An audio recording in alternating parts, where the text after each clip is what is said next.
Turning a bunch of uncut tubes and pieces of steel into a functioning bike frame isn't quick or easy, but in this video I'll show you my process, step by step, from beginning to end.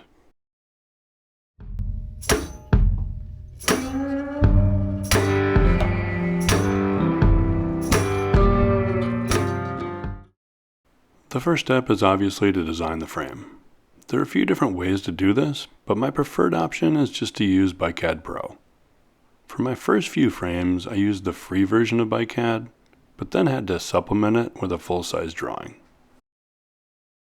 After buying the Pro version, I stopped doing a full-size drawing. BikeCAD Pro gives me all the info I need.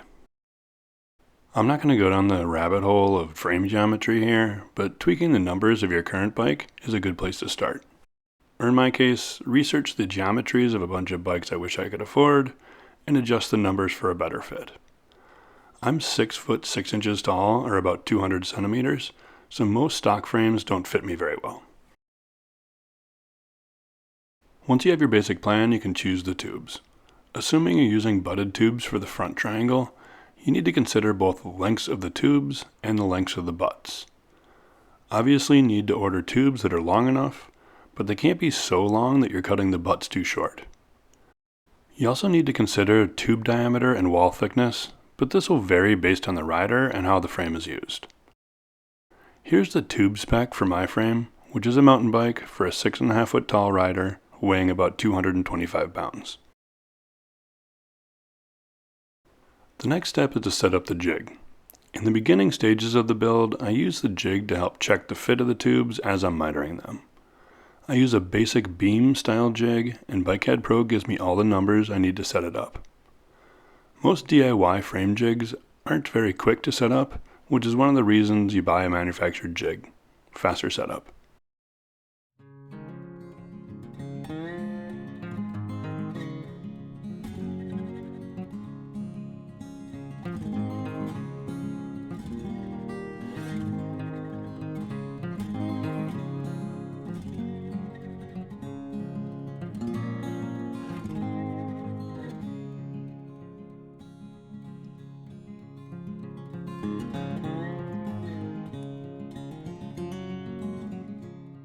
Before I cut any tubes, I need to locate the butts.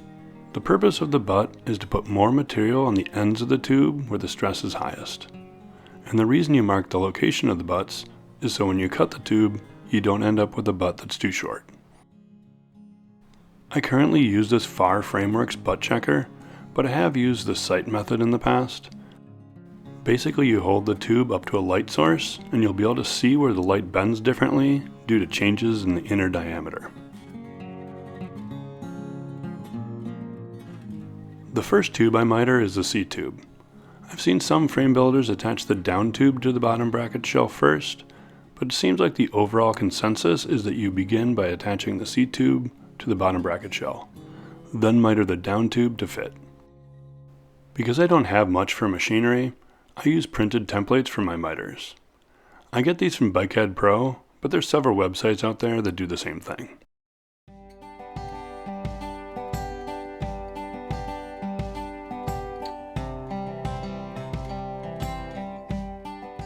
I also get the overall length of the tube from BikeCAD Pro. Then I trace the miter, do a rough cut with a Dremel, smooth it a bit with a file, and set it up in my miter finisher.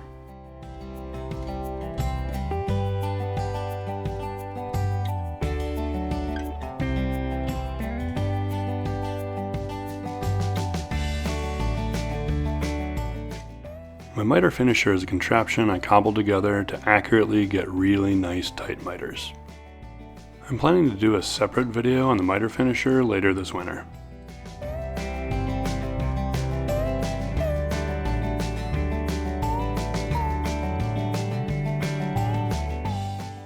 Next up is the down tube. This tube gets 3 miters, 2 at the bottom bracket shell and 1 at the head tube.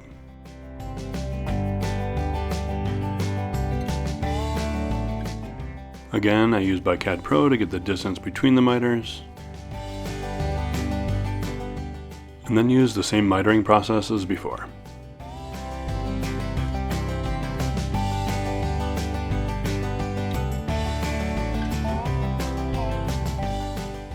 Tube locks are probably my most important tool for keeping the two miters aligned. Once the tube locks go on, they don't come off until all 3 miters are done. This is frame number 8 for me, and over the years I've changed the way I build my frames and the tools I use, but everything I've done so far can be done with a set of files and a hacksaw, just like I did for my first couple frames.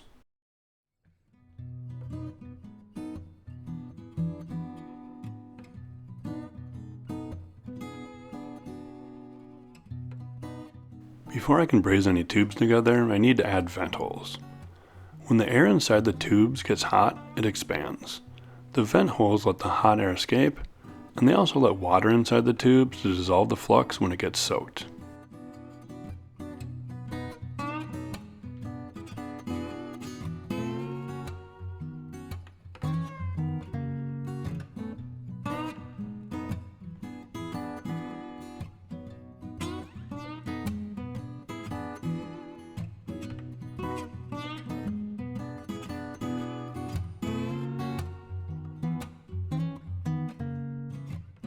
You'll notice I also put punches along the tube joints. These punch marks are used to locate the tubes when setting up for brazing. The tubes get cleaned of any ink or oils before brazing, so I need a physical mark to locate everything correctly.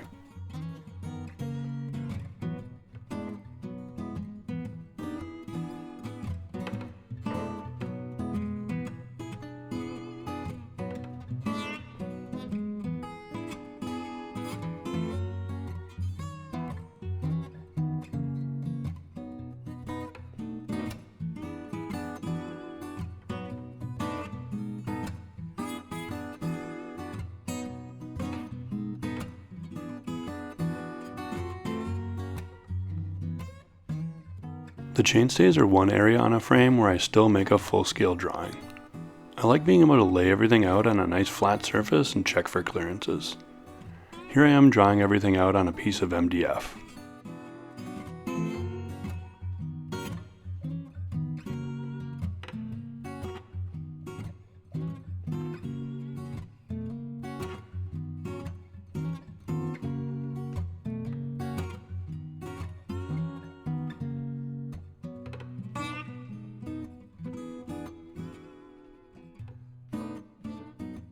Most of my frames have used a chainstay yoke of some sort, which has advantages and disadvantages.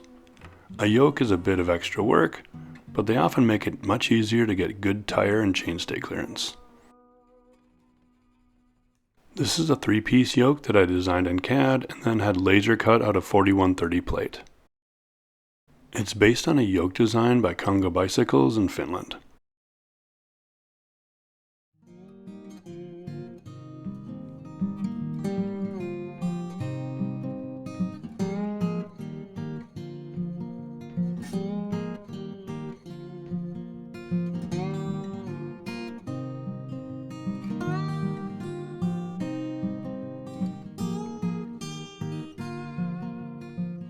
Then I just use a cheap Amazon tube bender to put an S-bend in each of the chainstays.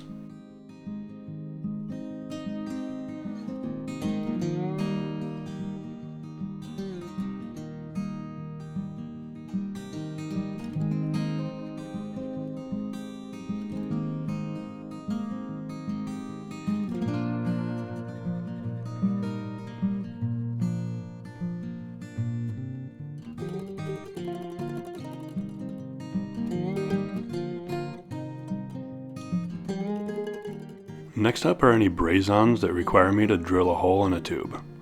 For this project it was a dropper cable port and a set of water bottle bosses on the seat tube.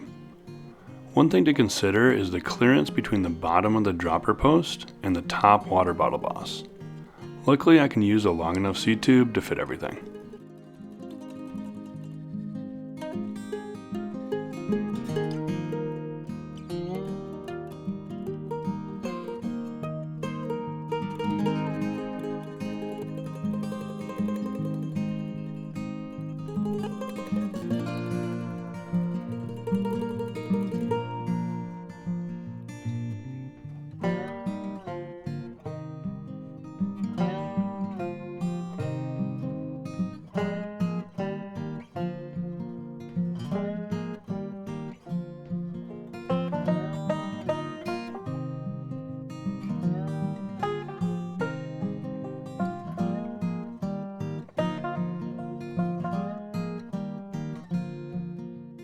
Before brazing anything, I need to make sure all the surfaces are shined up with emery cloth, cleaned with isopropyl, and well fluxed.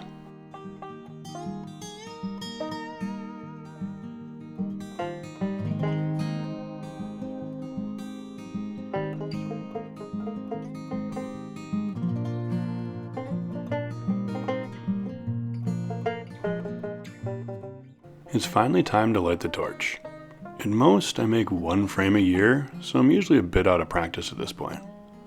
Silver brazing the bottle bosses and the dropper port are a good way to refresh my muscle memory. I'm still not that great at silver brazing, but I think I'm getting better. Everything just happens so much faster than with bronze.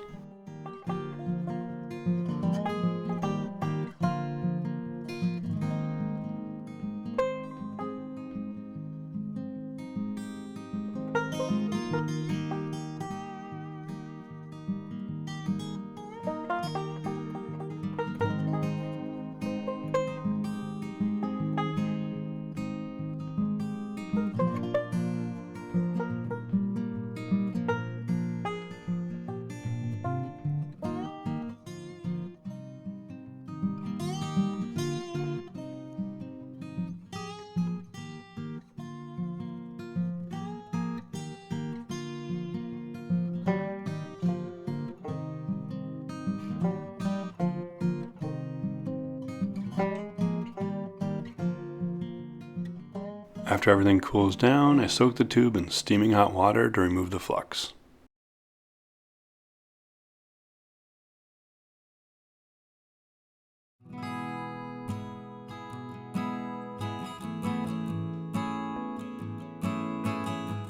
Once all the tubes have been cleaned up, I can start actually building the frame.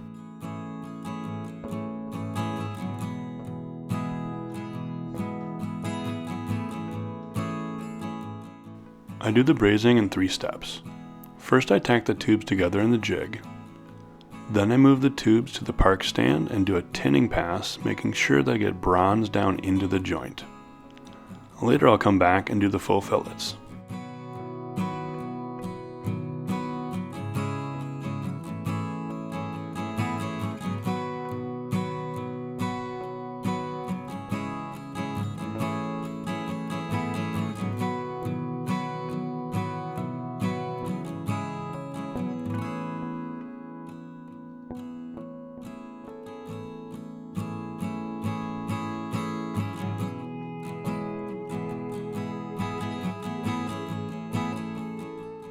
The orientation of the tubes is important when you're brazing, because you want to use gravity to your advantage, not work against it.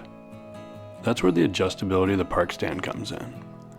While I'm brazing a joint, I'm consistently moving the tubes around to get the best angle for my torch and keep the intersection of the tubes centered in the braze.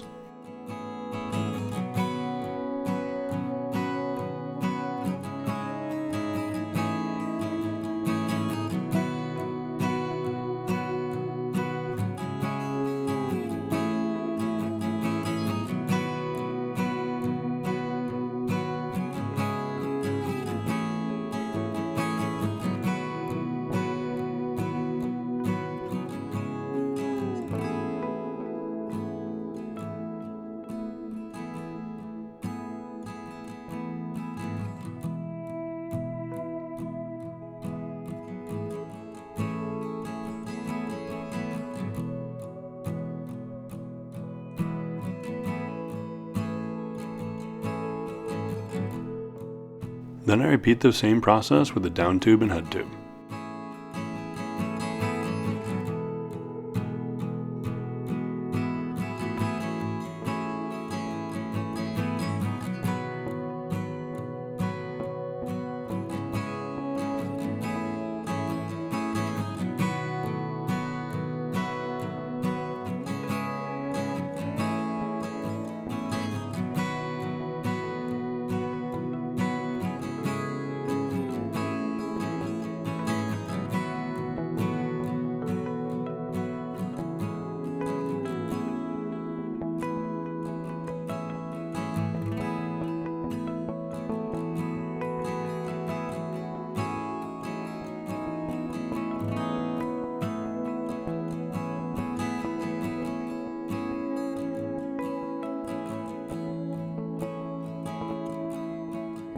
I try to tack all the tubes on the center line of the frame, which should help keep things straight.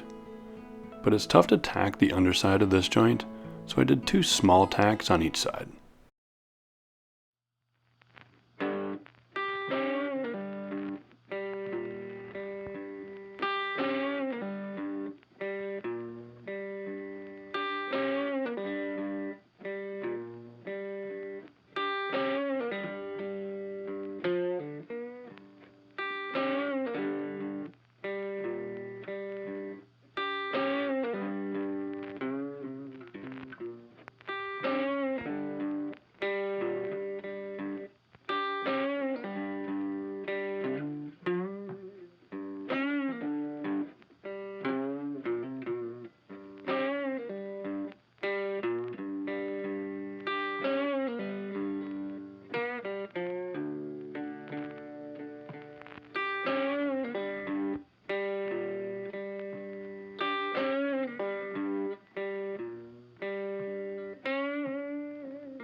Then about 30 minutes in some steaming hot water to soak off the flux.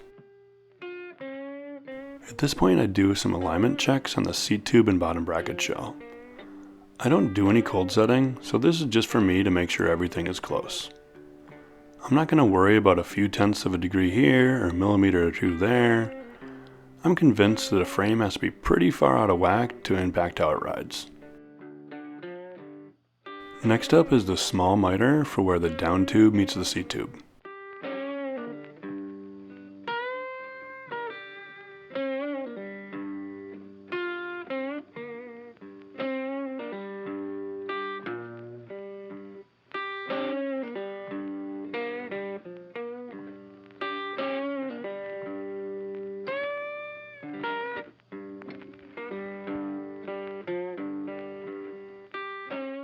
And now I'm ready to braze the 2 sub-assemblies together. Again, the same process as the other joints.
Then it's time for some more alignment checks.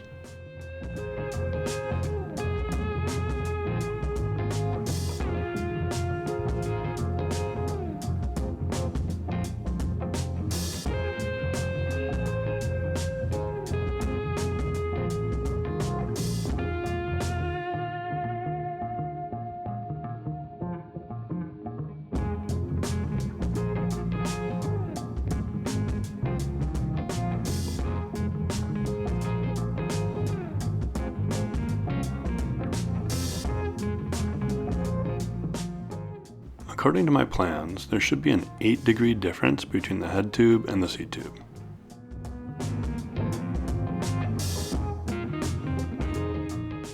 Now it's time to finish the front triangle. Just like the down tube, the top tube has a miter on each end, and it's important to keep them in phase with each other.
Once the top tube is mitered, I can add vent holes in the seat tube and head tube, mark my locator punches, and get everything cleaned up and ready for brazing.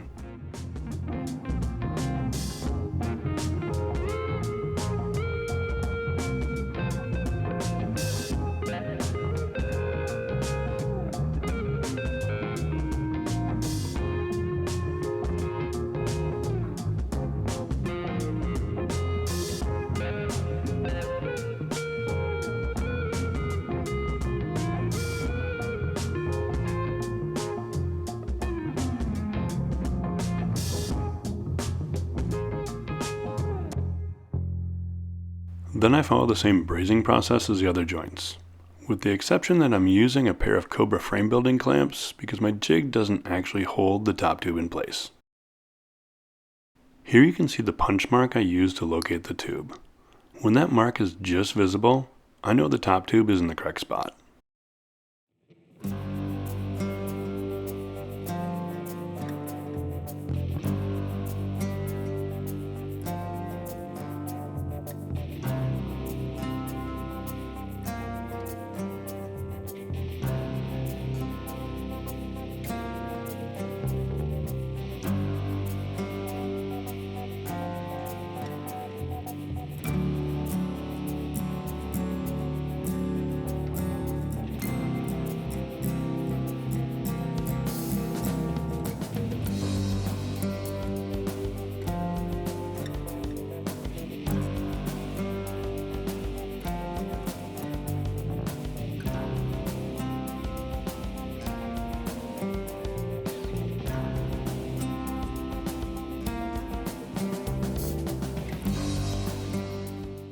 And once again, all the angles are close enough.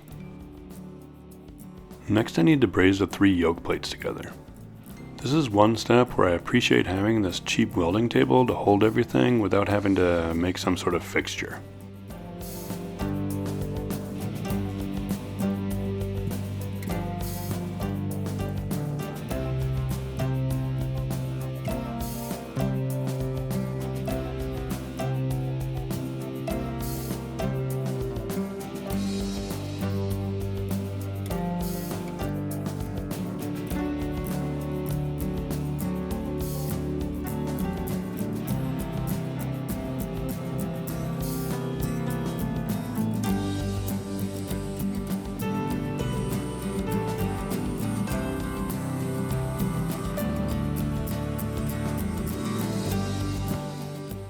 Because the plates are so much thicker than a tube, it takes a lot of time and heat, but it all went pretty well.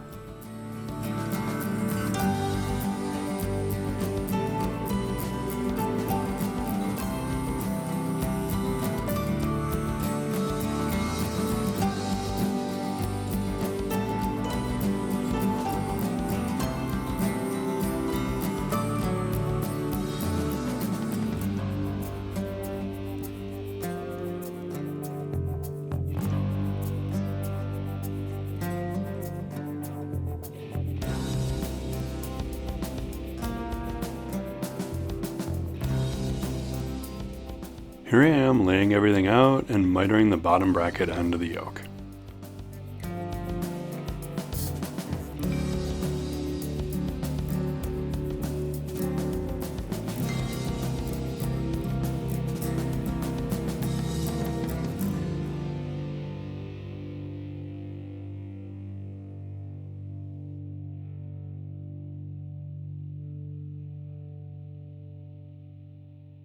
The thicker plates pose a bit of a problem for me when it comes to mitering. But right before I got to this step, I switched the abrasive on my miter finisher to 3M Cubitron. It handled the thick plates much better than the standard emery cloth I'd been using up to this point.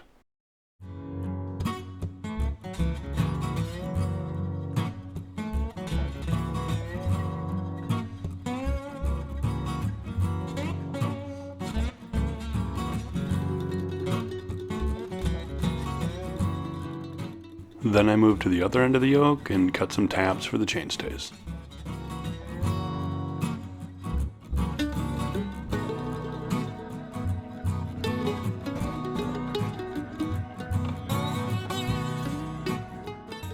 Because I'm using straight 3/4 inch chainstays, I can't just cut a slot for the dropout tabs.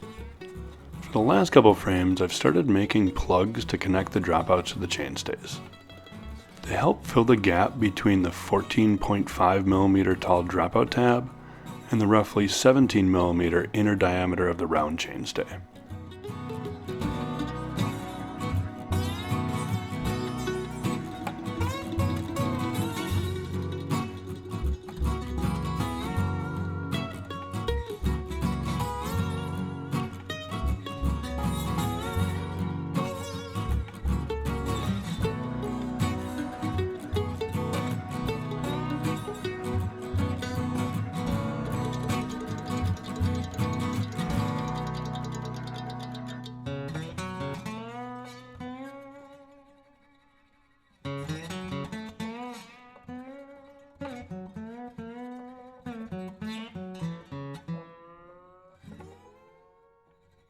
Next up, I braze the yoke to the bottom bracket shell.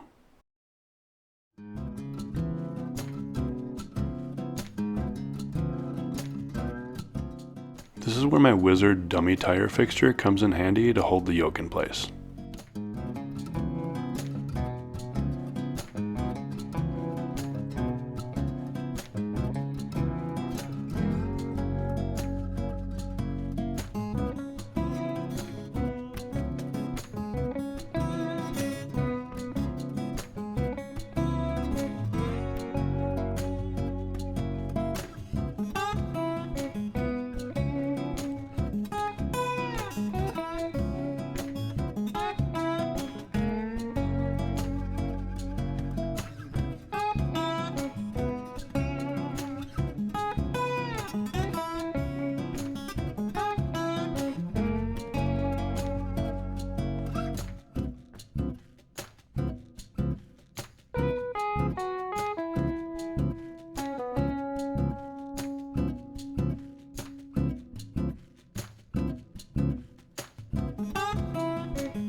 I bent the chainstays a while ago, but now I'm ready to cut them to the final length, shape the ends, drill vent holes, and get everything nice and clean.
Now that the yoke is in place and the dropouts are mounted in the jig, I can connect the dots with the chainstays.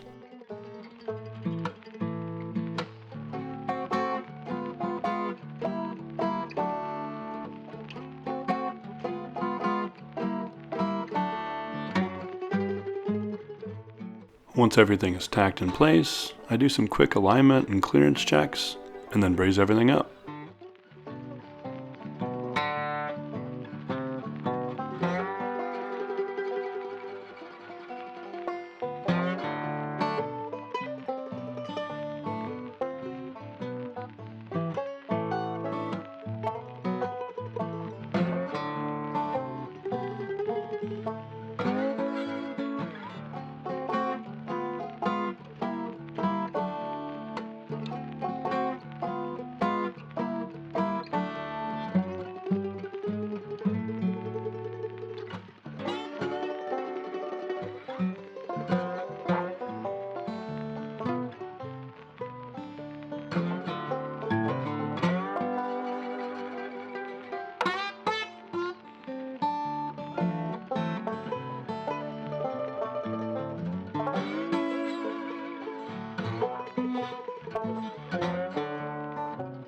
Next up are the Seatstays.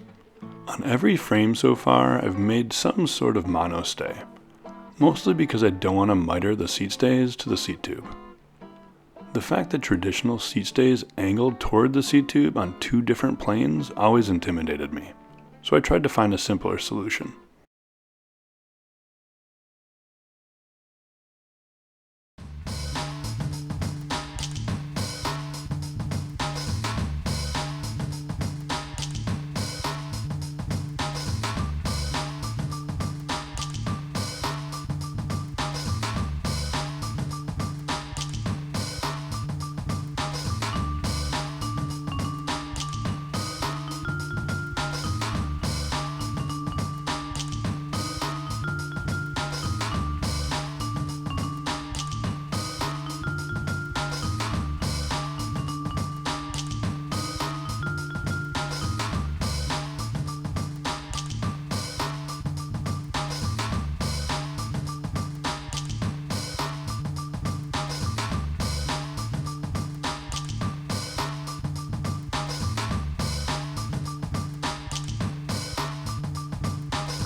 Now it's time to fit the actual Seatstays.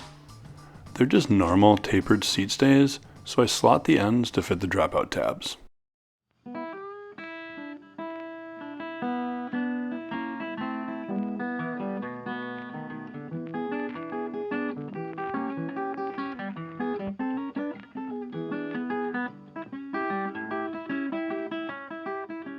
The Seatstays also need a slight bend. This is just an old 26-inch wheel with a hose clamp, but it does the job just fine.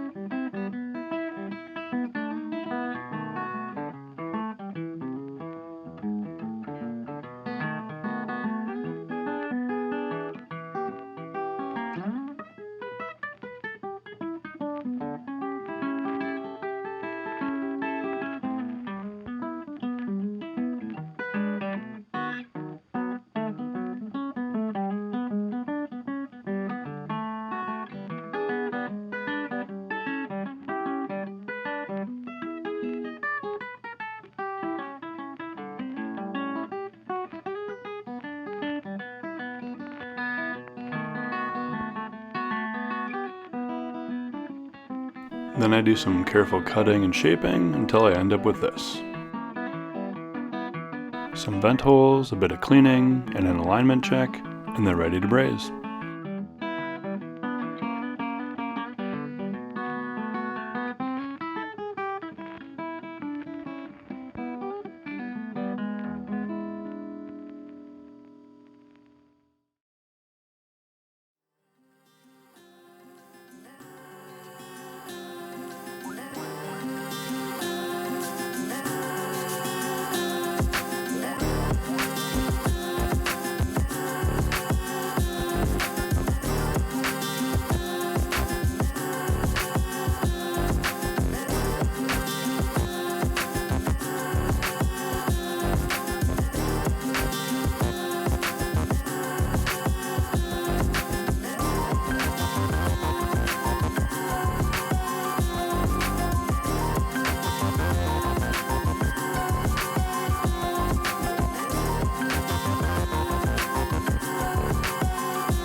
Now that it's all one piece, I spent some time cleaning up the fillets on the stays.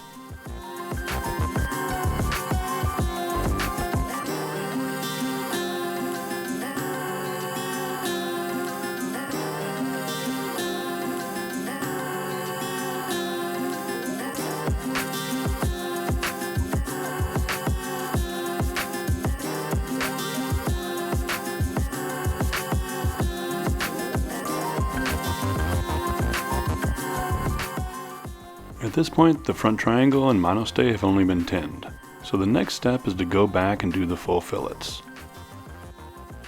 Up to now I've been using 1/16 inch brazing rods, but for the fillets I switched to thicker 3/32 rods.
Next I ream the inside of the seat tube to size, and then use a brake hone to get it nice and smooth.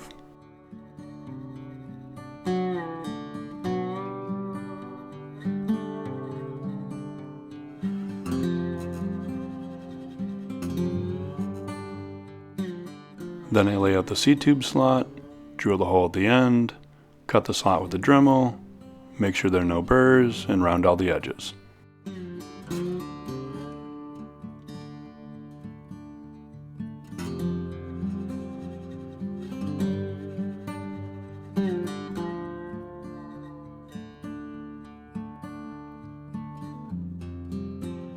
Next up is the drain hole in the bottom bracket shell.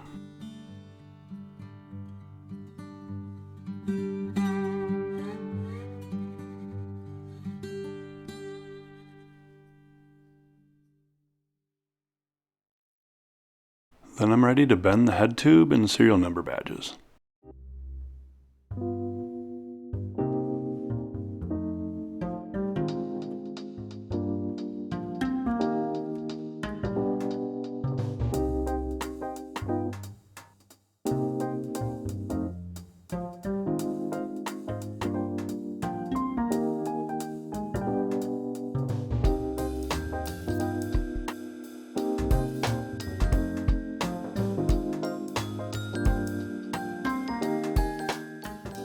One new thing I tried on this frame was filling in the lower windows of the dropouts. I've seen other frame builders do this, and I'm not a small person, and this is a mountain bike, so I figured it was worth my time to make them a bit more heavy duty now than trying to fix a cracked dropout later.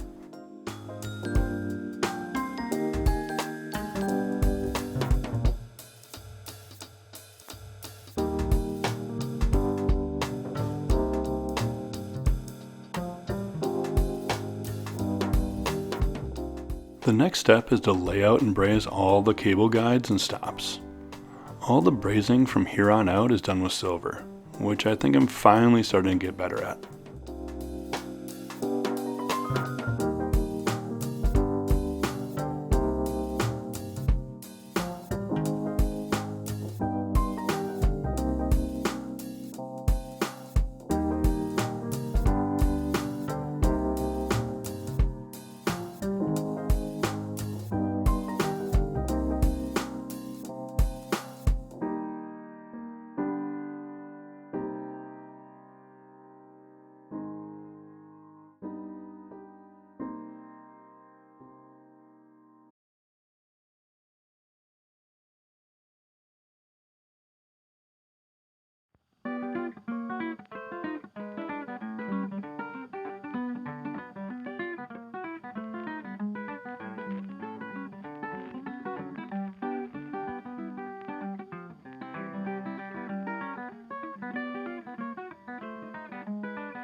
While I think I've gotten better at silver brazing guides and stops, the head tube badge is still a challenge.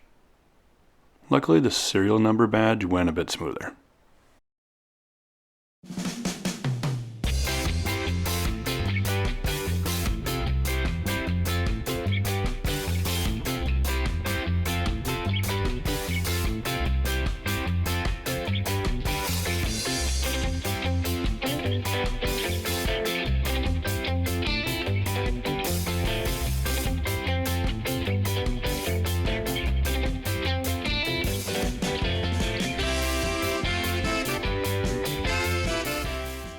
The plates for the dropout windows were the last thing I needed to braze. They turned out alright, albeit a bit messy. At this point I brought the frame to my local bike shop to get the head tube and bottom bracket shell faced and chased. Facing and chasing tools are near the top of my big purchase list. The other is a benchtop metal lathe. It'll be a while before I can afford even cheap versions of these tools, but if you've been enjoying my frame building series and you'd like to contribute to some more tools, just hit the super thanks button to send a little cash into the tool fund. The next step is to clean up the main fillets, but I don't spend a bunch of time trying to get them super smooth. It's a combination of being too impatient and being scared that I'm going to undercut the fillet. My fillets aren't good enough to leave raw, so I just do some basic smoothing and call it good.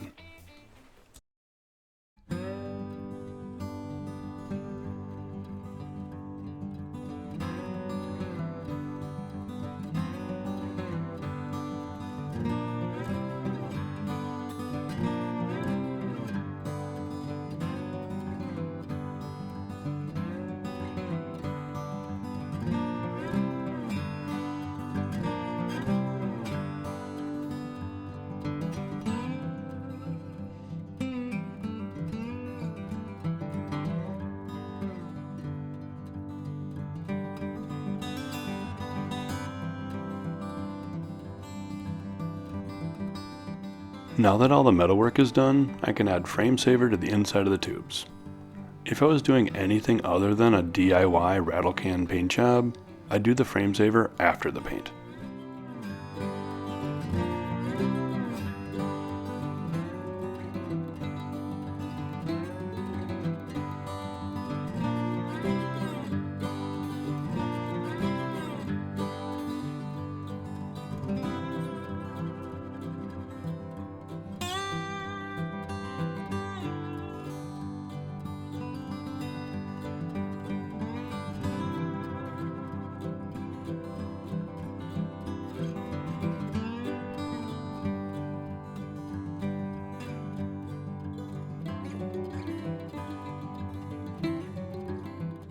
My plan was to cold blue the entire frame and then do a white-blue fade on the front.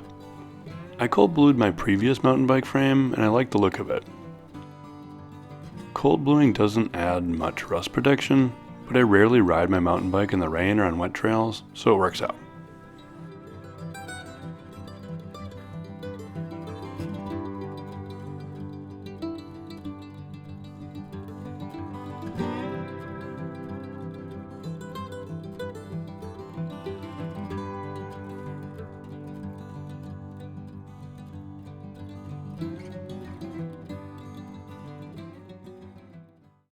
After a few coats of cold bluing, it's ready for primer and paint.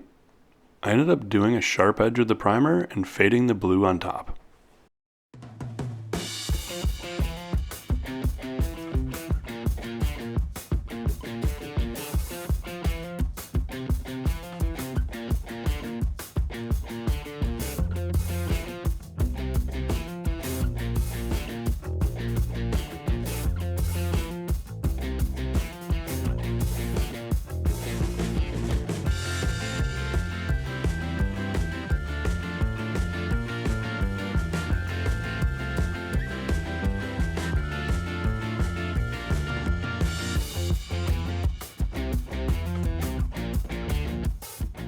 The final step is to remove all the masking and clean it up.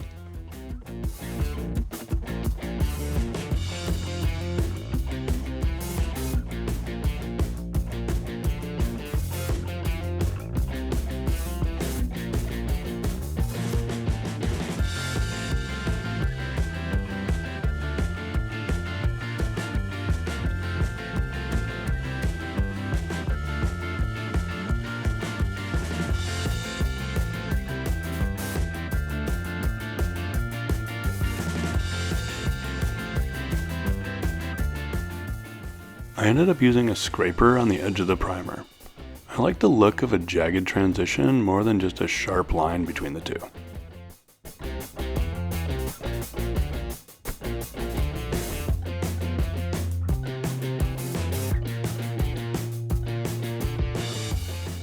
And here's the completed frame. I really like how this turned out. It's definitely one of my favorite frames so far.